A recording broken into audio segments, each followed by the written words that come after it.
American pastor Mark Burns continues to pray for Trump and for peace in Ukraine. He changed his mind about the war after a visit in Kyiv. Now he is trying to change it in other minds. Meanwhile, Russia continues its propaganda about restricting the rights and freedoms of believers in Ukraine. So the word of God matters, right? We will discuss all of this in our interview. Hello everyone and welcome to YouTube channel Wartime Politics. My name is Sofia Troshchuk and it's my pleasure to introduce our guest. It's Mark Meynell, pastor, writer and teacher. Mark, hello. Thank you for your time and nice to see you. Thank you very much for having me. It's great to be here. So we have a lot of topics to discuss today, but I want to start with this one. An American pastor, Mark Burns, who calls himself Trump's spiritual advisor, said that he felt how strong Russian propaganda is and how important it's to see everything with your own eyes. That is to come to Ukraine. How important is it for people to come here and see everything that is happening? It's obviously very important. I mean, we live in a world that is dominated by media. Everything we know tends to be mediated by other people.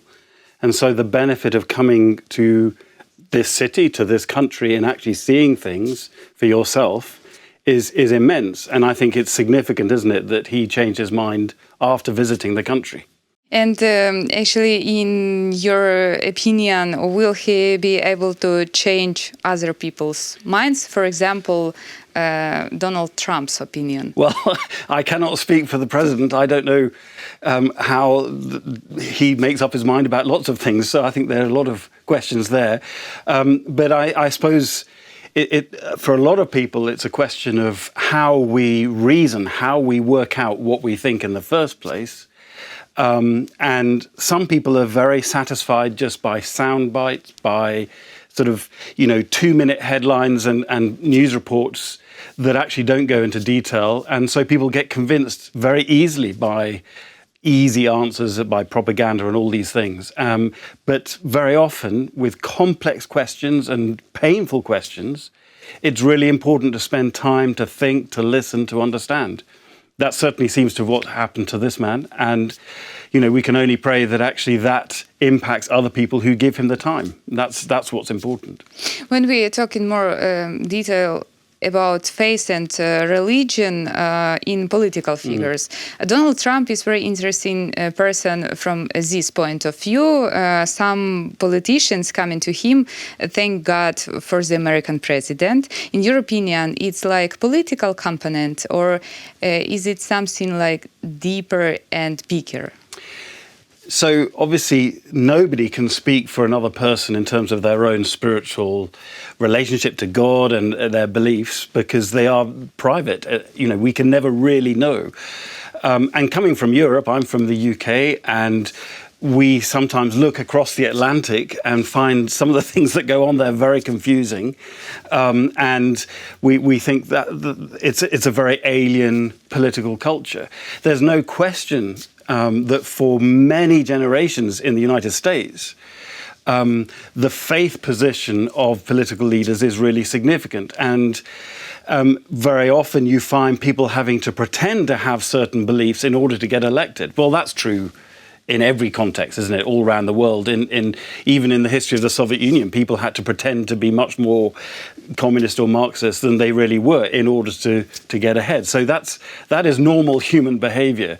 I guess what is difficult and even perhaps dangerous is when people use religious belief to get support, to propose certain agendas and policies. And that's where we really need to be careful to discern what is behind this, whether these things that are claimed to be, say, Christian really are. What is the legitimate grounds for those policies? So religion and politics have always mixed.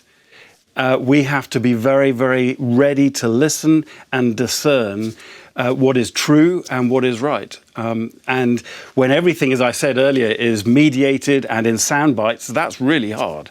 So in this context, communication with Americans, there is one very interesting but also very sad story. Ukrainian Serhiy Haidarji lost his wife and son in the spring of 2024 due to the explosion of Russian drone Shahed. This was a period when the American Congress was delaying military aid to Ukraine. And this man, who is a Baptist, addressed Speaker Mike Johnson with a request to unblock this aid. How important is communication with Americans precisely through the prism of faith and religion, in your opinion? Well, I think people of faith have nothing to hide. We shouldn't be expected to hide that. We shouldn't be expected to keep faith private and politics public. That actually those are integrated. And so for people in public life who have beliefs, it is right that they are allowed to express them. And in fact, the freedom to do that is one of the things that this war is actually about, isn't it? It's saying we want to preserve the freedom to do that in Ukraine. There are parts of the world, and certainly in the Russian Federation, where people are not free to speak exactly what they believe and think. So I think that is an important aspect of this. And but you know, that story, that tragic story, it is an illustration of the importance of personal testimony. Here was somebody grieving, and at one level, the fact that they are a pastor is not important. It could be anybody. But also, I think the fact that he is a pastor is somebody who understands how to give care to people. He will have spent time serving and trying to love other people who have been through that grief and that pain. And so his testimony has even greater power, doesn't it? And I think that is important.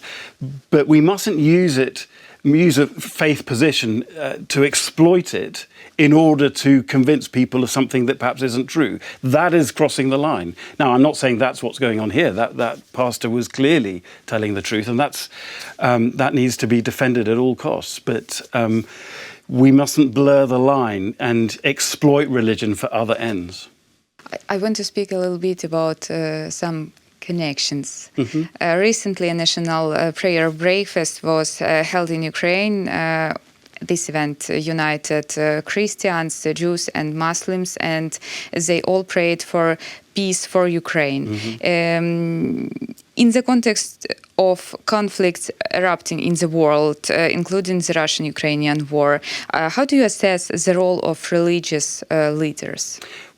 Well, they are a very important contribution to human society, and there are lots of different groups of people and minorities and common interests, and when a nation is trying to protect itself and to preserve its integrity and freedom, then it is right that people gather together to do this. And you know, the Bible tells us we are to pray for our leaders, whoever they are. I mean, in the New Testament, the Apostle Paul, for example, is telling people to pray for their leaders and kings. That includes Roman emperors. Even when they are trying to kill Christians, it's still right to pray for them because of the power that they have, and certainly also to pray for peace. And of course, the important thing to realize, isn't it, is that peace is not the absence of war or conflict. Peace is much bigger than that. Peace is about justice and truth, and perhaps reconciliation, hopefully. That is real peace. But you cannot have that reconciliation without people telling the truth and facing up to what really has happened, instead of just pretending it didn't happen or denying it and just saying, we just need to live together, as if that's easy.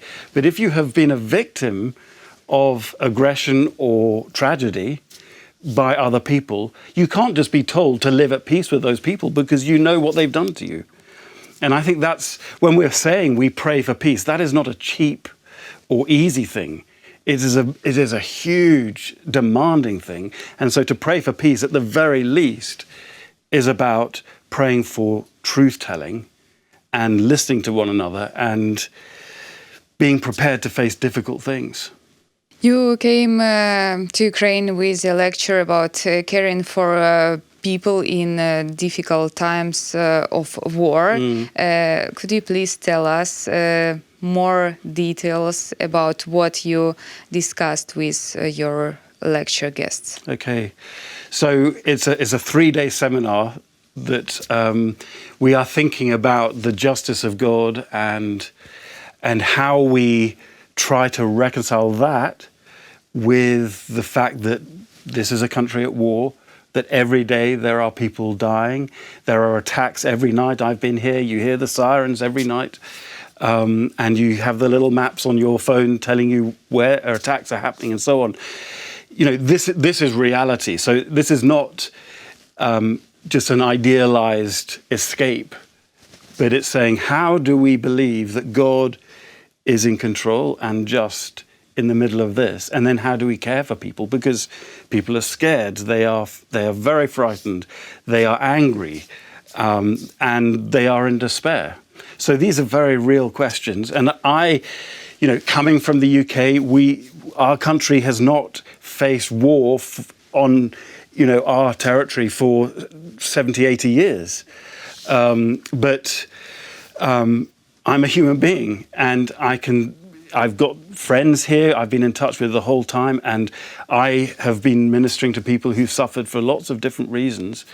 There are things that we can say, and the Bible is really important. I think the message of Jesus Christ is really important, because one of the unique things about him, and very often Christians don't think about this enough, one of the extraordinary things about him is he claims to be God, but he does so at the same time as suffering the worst things human beings can do. And he suffered an unjust trial, and he was sentenced to death and executed completely unjustly. He was innocent of that. And that's quite apart from just the experience of being human. So he's not a God who is withdrawn and outside of things. He's a God who comes to our level, and so he can actually say, I do know what you're feeling. Now, sometimes when people say that to us, it's just not true, because how can they know? They can't know. But the extraordinary thing that if Jesus is who he says he is, and he is the creator of us, he knows what it means to be human, but he knows from personal experience, then he has something very special to say to us in the middle of the darkness. He comes alongside and says, I know, but also I am with you. And then, of course, the story doesn't end there, because we believe in the resurrection, so that he conquers the great enemy of death. Now, in wartime, that is really, really important, because people are having to face the horror of death every day. You mentioned about the Second World War, and people in Great Britain understand what it's like. It's like national tragedy, national memory, and also national victory. Does it help to understand what is going on in Ukraine?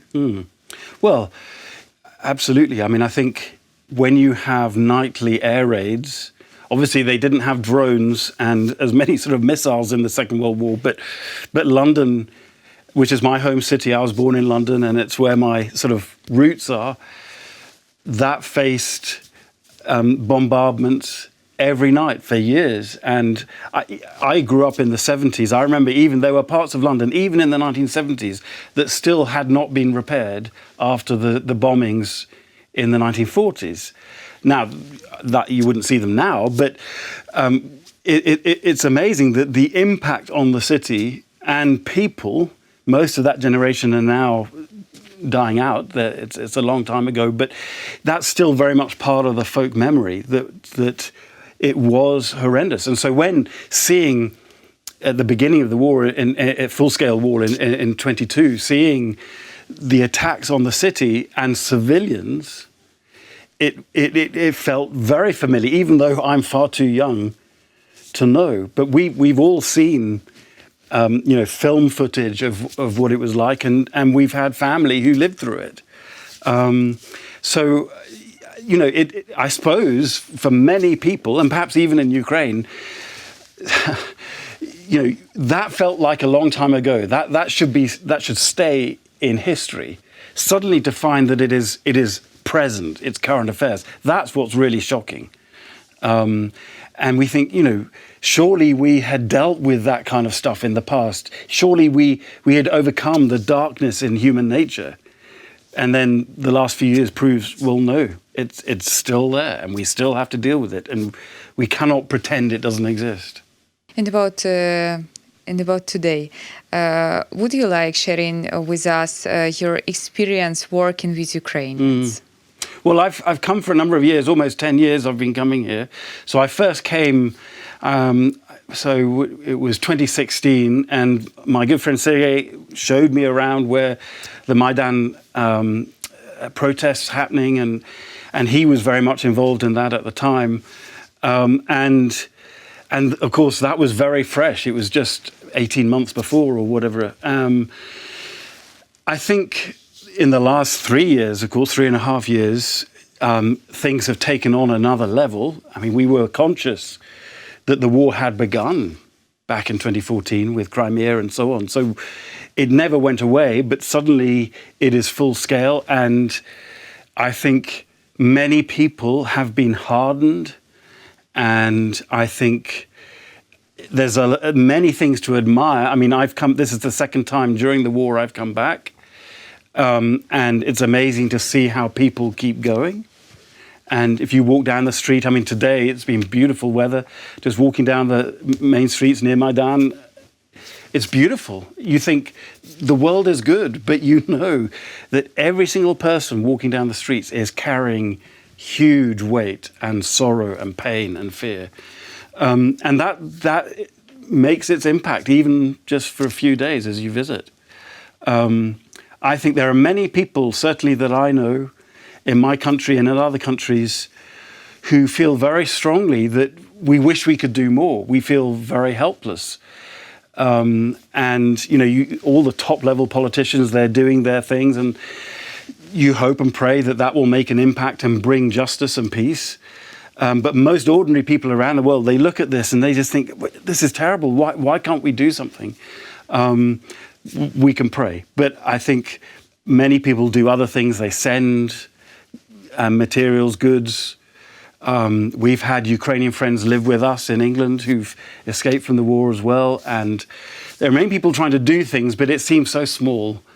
And I think actually we just wish we could do other things, but to be with people, to just listen to them. For me, that's been very important, just to spend time, even over a cup of coffee, and just hear stories. That's pastorally, that's very important. Because I don't know what it's like to have it every day for years. And so that is something that we can give. We just pray that this tragedy ends very, very soon. I want to continue this topic a little bit. So you have friends in Ukraine and came here several times, even before the big war. In your opinion, what has changed the most in Ukraine since the full-scale invasion, and what has changed the least?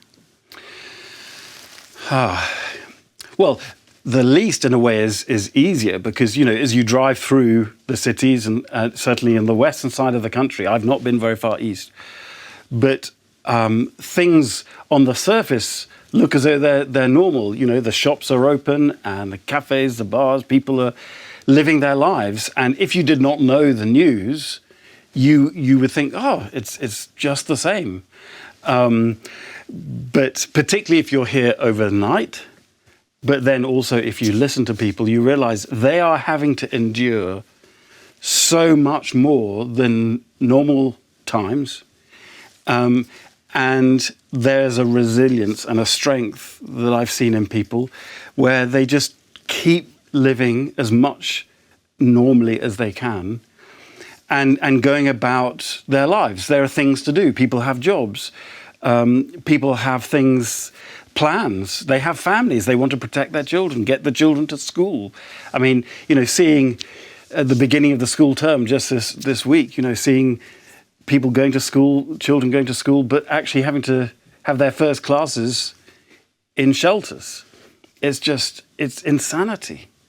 that they're having to do that. But that is the right thing. And people, I think that human beings have an amazing capacity to endure many things, much more than we imagine we could. So before the war, you think, I just couldn't bear it, I couldn't cope.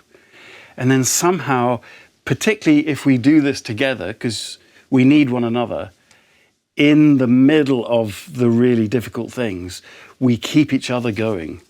And seeing community happening and people looking out for friends and making sure they're okay. Even the taxi drivers, I came here in a taxi and he said, stay safe. We're all in this together.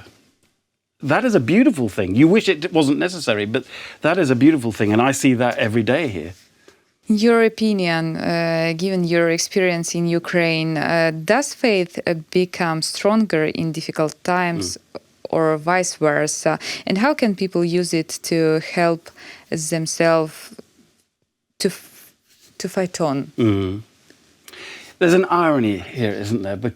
And one of the things we'll be talking about in the lectures this week, but the thing that is difficult for atheists to explain, for atheism, is beauty. Why is there beauty in the world? Why is a sunset beautiful? It's just the end of the daytime and it's nighttime, but somehow we see the sunset on the horizon and it's beautiful and it's moving. If this world existed just as pure chance, why is that beautiful? That shouldn't be, it just is. So that is a problem for the atheist. The problem for the person who believes in God, the theist, is why is there suffering? That is the biggest challenge we have now. The atheist will say that is evidence that there is no God. Well, the Christian would say, no, it's much more complicated than that. And that actually, here's the interesting thing.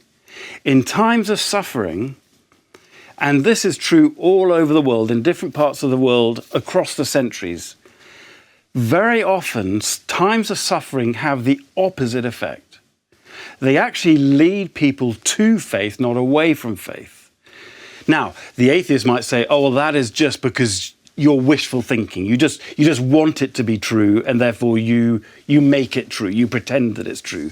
Actually, that's not the way it works at all, because when things are hard, you need things to be real, not pretend. And very often, people find, particularly I think in the Christian message, where God suffers with us, they find that is a remarkable thing to be able to say, okay, this tragedy is not the only thing that's real. That actually there is a God who is at work, a God who loves, even when the world is full of hatred, a God who says, I know what this is like and I am with you. I mean, it's interesting, one of the most common names for God in the Jewish Christian Bible and in these ancient books is Emmanuel. In Hebrew, that means God with us. I am with you. And God is with us in the darkest of nights as well as in the good times. And so people discover that that is real. It's not pretend. And so I think you are seeing, and I've heard friends here talk about the fact that actually people are asking questions about God now in the last 3 or so years, more than they have ever seen in their lives. Because suddenly life and death, they could be just round the corner. Suddenly that makes you focus your mind on what matters. And so I certainly, for me, in some of the dark times in my life, actually the only thing that's kept me going is what I believe. And I think we are hearing stories around the country and of Ukrainians spread all over the world. You know, they're scattered. They are feeling the pain in many ways as well. And they are fearing for family left home and worried about, you know, the places they grew up in that they loved, especially in the East. They are facing the same darkness, and God can be with them as well. We've seen that. I want to speak also a little bit about aggressor in this war. So Russia is trying to promote the myth to Western audiences that the rights and freedoms of believers are being violated in Ukraine, all because Ukraine has banned the Russian Orthodox Church, which is actually a tool of the Kremlin. Have you heard this myth, and how popular it is among foreign people? I've certainly heard it, and I'm not in a position to judge or gauge how effective that is. And it's one of those situations that, a little knowledge is a dangerous thing. So I had understood, I'd heard that the Moscow Patriarchate had been banned, and there are complexities there that I, as an outsider, cannot comment on. I don't understand them. But from what I can see, there are very clear political reasons for doing that, as you suggest. I suppose I would want to ask the same question for believers in the Russian Federation. What are the freedoms of religion that they have? And what would happen to somebody there who disagreed with this war and disagreed with the invasion in the first place? Are they free to disagree with that, or do they get into trouble? And so, that's the bigger picture, really. Funnily enough, I was speaking to someone recently who was speaking to a friend in Russia who had said, very confidentially, saying to this Ukrainian friend, in a way, I envy you. You have the war, but you have freedom. In Russia, we don't have the war. They live a long way away. But we are not free to say what we think. It's too dangerous, and people are suffering because of that. Now, that is a perspective I'd never thought of. But I think in a way, I'm not in a position to discern what's going on there for that person in Russia. But in a way, that gets to what this war is about, isn't it? It's defending the freedom to disagree with what the government says or what the president says. And that's what democracy is about. And some of the things that seem to be happening around the world where those rights of political conviction, of religious belief, and freedom of conscience, those seem to be becoming harder and harder in places in the world where we thought they were solid. And so I think there are people in the UK, for example, who will look at this context here and say, you are at the front line of a battle that actually is happening all over the world. It's not just about the invasion of territory. This is about people having the freedom to believe what they want to believe, and to challenge people who say something is true. So to have the freedom that I do in the UK at the moment, when somebody says the answer is 3, but actually 1 + 1 = 2, to be able to say that's wrong, that is a freedom I want to hold on to. And that is not a freedom that people everywhere have. And returning to how Russian Federation uses religion to promote war and the occupation of other territories, how powerful is religion as tool for this, in your opinion? I think you see that everywhere. You see that in history. And it happens in every generation. Religion is very powerful if you want to exploit it for political purposes. And that's one reason why people, philosophers and political scientists have rightly been nervous about religion. They see how powerful it can be. Now, the answer, and some political scientists in the past, therefore, they say we should ban religion, or we should say keep religion private. But that won't answer that won't solve the problem. Lots of different people, even in the United States, in the UK, in European history, have used religion for political ends. We need to be taught to think. We need to understand. This is what, in many ways, the Protestant Reformation is all about, is actually the freedom of the individual's conscience. Now, that has problems, and there are things that come out of that may be not so helpful, but in essence, that was what that was about 500 years ago, and Western understandings of democracy have flowed out of that. To be able to say, no, we can use our own minds. We do not have to do or believe what the big man says, what the powerful people.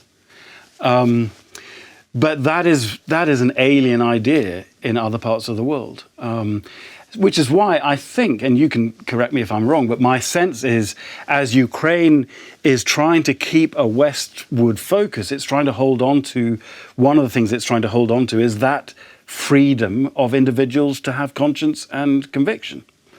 And that's why this matters. It's not just for you, it's for all of us that this matters. I agree. Totally, yeah. I also want to talk about religions in general. We have a lot of technological progress in the world now. It's development of artificial intelligence, improvement of medicine and internet, like a tool for almost everything: dating, shopping, new knowledge, etc., etc. Right. Yes, and more freedom for people, but at the same time more threats. For instance, like wars.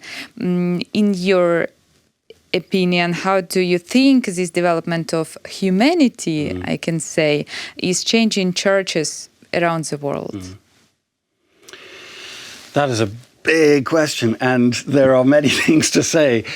First of all, a lot of people, thinkers, use the invention of the printing press and the press's impact on human society as an interesting illustration. It's not exactly the same as things like the internet and so on, but you look at how within a very short space of time, when printing suddenly takes off around Europe, and people, Martin Luther can preach a sermon in Germany, and then people in England, less than a week later, can be reading it in English, printed out. That had never been possible in human history before. So suddenly ideas can spread in days rather than years. So all kinds of things happen, and people were very, very scared because they said this could lead to all kinds of terrible things. And they're right. People can, print lies. They can print stuff that is harmful or whatever. But at the same time, it can be very good as well. People can grow and understand the world better. It meant science was able to develop. They could share ideas. So people could do an experiment, I don't know, in Madrid one day, and then people in Königsberg and London 2 weeks later could be reading about that experiment. So there were good things, there were terrible things. The internet comes along in the last 40 years, and things are escalating now with AI, artificial intelligence, and so on. The impact is very fast. And so we hardly have time to breathe. And there's no question, it will change how society works. It'll change how people speak to one another. It'll change how people even have a conversation. So now young people perhaps are going to find it much easier to talk to somebody by texting or through an avatar than face to face. Perhaps they are used to only relating to people through a screen. That is going to change how society functions. You see people on the metro. They're listening to their own music or playing games. They're in their own little world, even though they're around other people. That changes how we interact. And that we have to work out how to deal with that. Now, I think as a Christian, I want to take advantage of the fact that I have a body, that this is how we are made. We shouldn't try and escape our bodies. It's not that we are just ideas and things in our head, as if you can just turn them into computer chips. No, we are embodied, and actually there are things about us that is good. We can be in the same physical space as people, and that is precious. I think COVID taught us that, didn't it? When we were not allowed to be with people, and that yes, we could communicate through the screen, through our phones or whatever. That was amazing. But we knew how much we were missing, and actually the relief it was when the lockdown finished and we could go to a cafe with somebody. That was so exciting. And I think we constantly need to hold on to our humanity with these technological developments. I guess there's one new thing that does concern me, And that is that incredible power can be placed in the hands of very few people now. And I think that is the thing that we need urgently to find ways to limit and to be transparent about, so that we know who is on the other side of the screen that is observing our data and where we go and who we are speaking to. That is genuinely a cause for concern. So it is possible for bad actors to know things and even control things in a way that has never been possible before. Yes, bad actors have always wanted to do that, but now it seems through technology it's more possible than ever. That is something that we urgently need to deal with. That is a concern. I have my last question. Could you say something to people that are living in Ukraine or other hotspots of our Earth, where people have some conflicts, maybe cataclysms, or something like that? You mean, what would I say to them? Yes. Well, the first thing I want to know before I say anything is, what are they going through? I particularly in the face of tragedy, and you call them cataclysms. It's a good word. These are overwhelming. I cannot look from 100 kilometers away and say, this is what you need to do. I don't know. I want to hear from them. Okay, so what are you going through? What do you find most difficult? What is the hardest thing? What is causing you pain and fear? I need to spend time before I say or do anything and just listen and find out. And it may be that person, they don't want, a lecture. They don't want sort of bullet points. This is what you need to think. Actually, what they probably need is just a hug and just time. And then on that, having listened to what they're going through, to say, okay, well, are there things that we can talk about here? And as a Christian pastor, I would want to say, does the fact of who Jesus is, what he did 2,000 years ago, and the fact that he is still alive and on the throne. And I believe that even when these terrible things are happening, I don't understand how that can be true, but I do believe that it is true because I understand that he knows what suffering is like. I would want to then begin to explore, how can this make a difference to helping people even live day to day? And maybe they can't think about next week. They're just thinking, how do I get through tonight?